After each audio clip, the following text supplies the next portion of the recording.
আমি তাদের বিরুদ্ধে কিন্তু মামলা করব, আমি নিজে বাদী হয়ে। আপনারা যে গাছটা দেখতে পাচ্ছেন কাটা অংশ, এটা পূর্ণ একটা গাছ ছিল, যেটা জ্বলন্ত উদাহরণ হচ্ছে আমি গত সপ্তাহে এখানে আসছিলাম, এই গাছটা জীবিত ছিল। আমি এখানে এসে ছবি তুলছিলাম, কিন্তু এটা কেটে নেওয়া হয়েছে।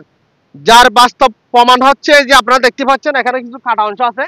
এই যে দেখাই, এই দেখেন, এই কাটা অংশ, গাছের কাটা অংশ, এগুলো এখনো ভিজা ভিজা তেজ, জীবন্ত গাছের কাটা অংশ।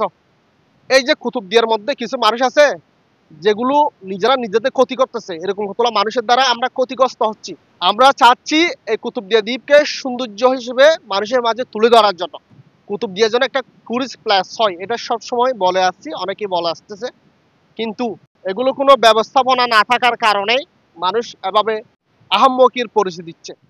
আমরা যদি প্রতিবাদ না করি, কথা না বলি, এই গাছগুলো যেগুলো আছে এগুলো চলে যাবে।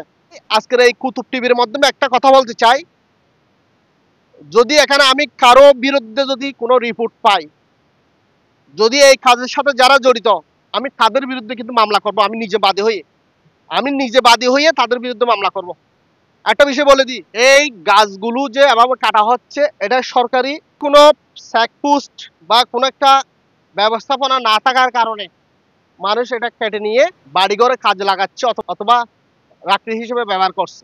যারা ফরেস্টর আছে তাদের কর্তৃক একটা ব্যবস্থাপনা থাকা দরকার, অথবা যারা আশেপাশে এলাকার মানুষ আছে তাদেরকে একটা দায়িত্ব দেওয়া উচিত, এই গাছগুলা যেন এভাবে কেটে বিলামভূমি না হয়ে যায়।